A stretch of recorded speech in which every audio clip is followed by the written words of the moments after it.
नमस्कार, स्वागत है आपका YouTube चैनल छत्तीसगढ़ टुडे में। आज है 2 सितंबर 2021, दिन गुरुवार, और आज हम 1 और 2 सितंबर के छत्तीसगढ़ के महत्वपूर्ण करंट अफेयर प्रश्नों को हल करेंगे।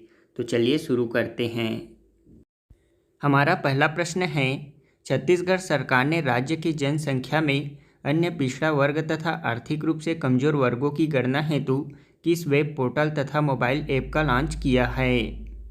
इसका आंसर है option B, CGQDC web portal और मोबाइल ऐप। मुख्यमंत्री भूपेश बघेल ने 1 सितंबर को अपने निवास कार्यालय में आयोजित संक्षिप्त कार्यक्रम में राज्य की जनसंख्या में अन्य पिछड़ा वर्ग तथा आर्थिक रूप से कमजोर वर्गों की गणना हेतु छत्तीसगढ़ क्वांटिफाइबल डाटा आयोग के मोबाइल ऐप और वेब पोर्टल www.cgqdc.in लॉन्च किया। राज्य की जनसंख्या में अन्य पिछड़ा वर्ग तथा आर्थिक रूप से कमजोर वर्गों की गणना हेतु इस मोबाइल ऐप और वेब पोर्टल को लॉन्च किया गया है। इससे समाज के हर वंचित तबके तक न्याय पहुंचाना और सभी वर्गों के लिए हर तरह के अवसरों की समानता निर्मित करना राज्य सरकार की सर्वोच्च प्राथमिकता है। बता दें कि राज्य सरकार ने 4 सितंबर 2019 को एक अध्यादेश जारी करके अन्य पिछड़ा वर्ग का आरक्षण 14% से बढ़ाकर 27% कर दिया था। इसी निर्णय को कुछ लोगों ने अदालत में चुनौती दी थी, जिसके बाद माननीय उच्च न्यायालय ने राज्य सरकार के इस निर्णय के क्रियान्वयन पर स्थगन देते हुए राज्य सरकार को क्वांटिफिएबल डेटा प्रस्तुत करने के निर्देश दिए थे। उच्च न्यायालय के इस आदेश के परिचालन के लिए और आरक्षण के प्रावधानों को विधिक रूप से सुदृढ़ करने के लिए क्वांटिफिएबल डाटा आयोग का गठन किया गया है। आयोग अपने काम को सुव्यवस्थित और सटीक तरीके से पूरा कर सके, इसके लिए पोर्टल और मोबाइल ऐप का निर्माण किया गया है, जिसका लोकार्पण 1 सितंबर को किया गया।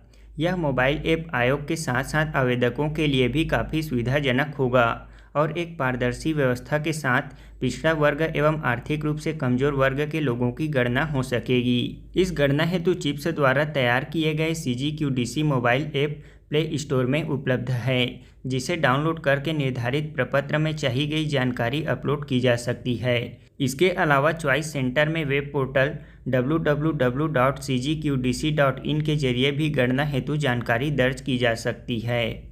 वर्तमान में चिप्स के मुख्य कार्यपालन अधिकारी समीर विश्नोई हैं तथा छत्तीसगढ़ क्वांटिफिएबल डाटा आयोग के सचिव BC साहू हैं।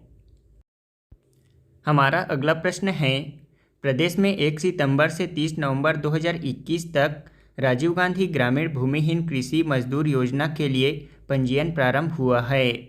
इस योजना के तहत भूमिहीन कृषि मजदूरों के प्रत्येक परिवार को प्रतिवर्ष कितने रुपए अनुदान राशि प्रदान की जाएगी?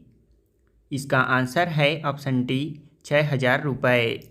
राज्य में 1 सितंबर से 30 नवंबर 2021 तक राजीव गांधी ग्रामीण भूमिहीन कृषि मजदूर न्याय योजना के लिए पंजीयन प्रारंभ हो गया है। इस योजना के तहत भूमिहीन कृषि मजदूरों के प्रत्येक परिवार को प्रतिवर्ष 6,000 रुपये अनुदान राशि राज्य सरकार द्वारा प्रदान की जाएगी।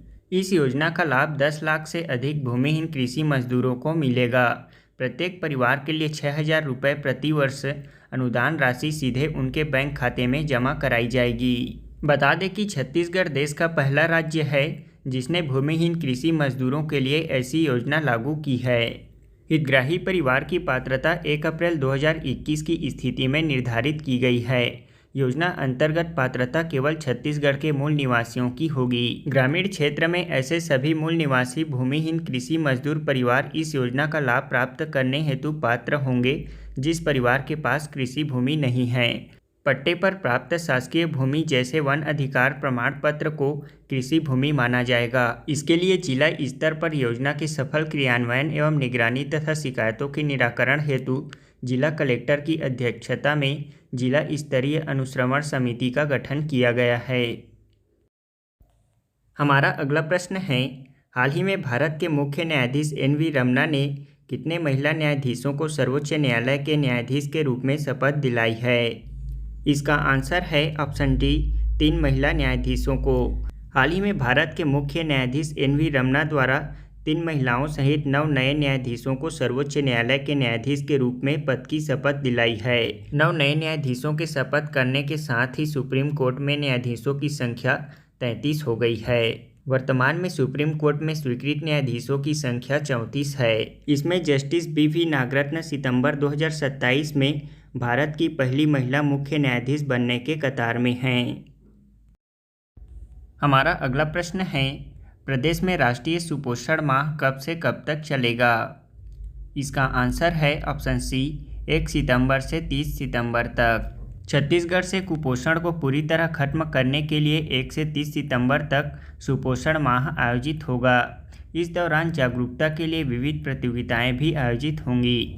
इसके लिए महिला एवं बाल विकास मंत्री अनिला भेड़िया ने आम नागरिकों से सहयोग की अपील की है। प्रदेश में महिला एवं बाल विकास विभाग की अगुवाई में सभी विभाग कुपोषण छोड़ पोषण की ओर थामे क्षेत्रीय भोजन की ओर नारे के साथ राष्ट्रीय पोषण माह के दौरान विभिन्न आयोजन कर लोगों में पोषण एवं स्वास्थ्य के प्रति जागरूकता और व्यवहार परिवर्तन का प्रयास करेंगे। पोषण पखवाड़े में जिला से लेकर ग्राम पंचायत स्तर पर हर हफ्ते अलग अलग थीम आधारित कार्यक्रम आयोजित किए जाएंगे।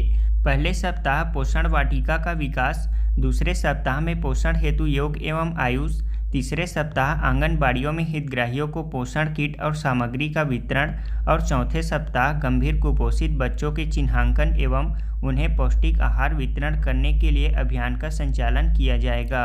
बता दें कि राज्य में मुख्यमंत्री सुपोषण अभियान के तहत 32% बच्चे कुपोषण मुक्त हो चुके हैं।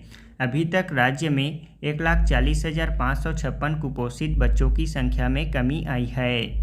इसके तहत जिला खनिज न्यास निधि का सुपोषण अभियान के तहत गर्म भोजन प्रदान करने की व्यवस्था में इस्तेमाल किया जा रहा है। हमारा अगला प्रश्न है, हाल ही में किस बैंक ने स्थानीय लोगों और पर्यटकों की सुविधा के लिए जम्मू कश्मीर के श्रीनगर डल झील में फ्लोटिंग एटीएम खोला है? इसका आंसर है ऑप्शन ए भारतीय स्टेट बैंक ने। भारतीय स्टेट बैंक ने स्थानीय लोगों और पर्यटकों की सुविधा के लिए जम्मू कश्मीर श्रीनगर के डल झील में हाउस बोट पर एक फ्लोटिंग एटीएम खोला है। फ्लोटिंग एटीएम का उद्घाटन एसबीआई के चेयरमैन दिनेश खारा ने किया। एसबीआई ने पहली बार 2004 में केरल में फ्लोटिंग एटीएम लॉन्च किया था। इस एसबीआई के फ्लोटिंग एटीएम को किन्नी द्वारा लॉन्च किए गए मुंबई कॉरपोरेट सेंटर के उप प्रबंधक निदेशक अशोक के द्वारा कमीशन किया गया था। भारतीय स्टेट बैंक संपत्ति जमा ग्राहकों, शाखाओं और कर्मचारियों के मामले में देश का सबसे बड़ा वाणिज्यिक बैंक है। इसकी स्थापना 1 जुलाई 1955 को किया गया था। इसका मुख्यालय मुंबई और अध्यक्ष दिनेश कुमार खारा हैं। छत्तीसगढ़ से किन्हें राष्ट्रीय महापौर संघ के सचिव नियुक्त किया गया है? इसका आंसर है ऑप्शन बी एजाज ढेबर को।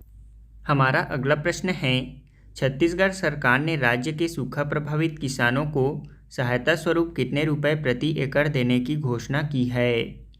इसका आंसर है ऑप्शन सी 9,000 रुपये। हमारा अगला प्रश्न है, भारत के नेतृत्व में किस वर्ष को अंतर्राष्ट्रीय बाजरा वर्ष के रूप में मनाया जाएगा? इसका आंसर है ऑप्शन ए 2023 को। हमारा अगला प्रश्न है, छत्तीसगढ़ में देश के पहले ड्राईफ्रूट पार्क का उद्घाटन कहाँ किया गया है? इसका आंसर है ऑप्शन डी बस्तर जिले में। हमारा अगला प्रश्न है, पैरालंपिक 2020 निशानेबाजी में भारत से किसने स्वर्ण पदक जीता है? इसका आंसर है ऑप्शन सी अवनी लेखारा ने। अब हम पिछले क्विज का आंसर जान लेते हैं। पहला प्रश्न है, ट्राइफेड की स्थापना कब की गई थी? इसका आंसर है 6 अगस्त 1987 को। भारतीय जनजातीय सहकारी विपणन विकास संघ मर्यादित ट्राइफेड की स्थापना 6 अगस्त 1987 को की गई थी। इसका बहुराज्यीय सहकारी समितियां अधिनियम 1984 के अंतर्गत पंजीकृत किया गया है। ट्राइफेड ने भारत सरकार के कल्याण मंत्रालय के प्रशासनिक नियंत्रण में वर्ष 1988 से कार्य करना प्रारंभ किया, जो कि अब भारत सरकार का जनजातीय कार्य मंत्रालय है। ट्राइफेड का पंजीकृत मुख्य कार्यालय नई दिल्ली में स्थित है और देश के विभिन्न स्थानों पर 13 क्षेत्रीय कार्यालय हैं। इसके साथ आपको यह भी बता दें कि हाल ही में ट्राइफेड ने अपना 34वां स्थापना दिवस मनाया है। अभी कुछ दिनों पहले जनजातीय मामलों के मंत्रालय के तहत संचालित ट्राइफेड ने संकल्प से सिद्धि अभियान लॉन्च किया है। इस अभियान के तहत मुख्य उद्देश्य आदिवासी गांवों में स्थित वन धन विकास केंद्रों को सक्रिय करना है। दूसरा प्रश्न है, विश्व आदिवासी दिवस कब मनाया जाता है? इसका आंसर है 9 अगस्त को।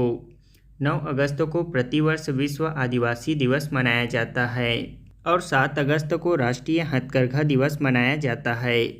तीसरा प्रश्न है, छत्तीसगढ़ में भारत सरकार के स्वदेश दर्शन योजना के तहत कितने ट्राइबल टूरिज्म का निर्माण किया गया है?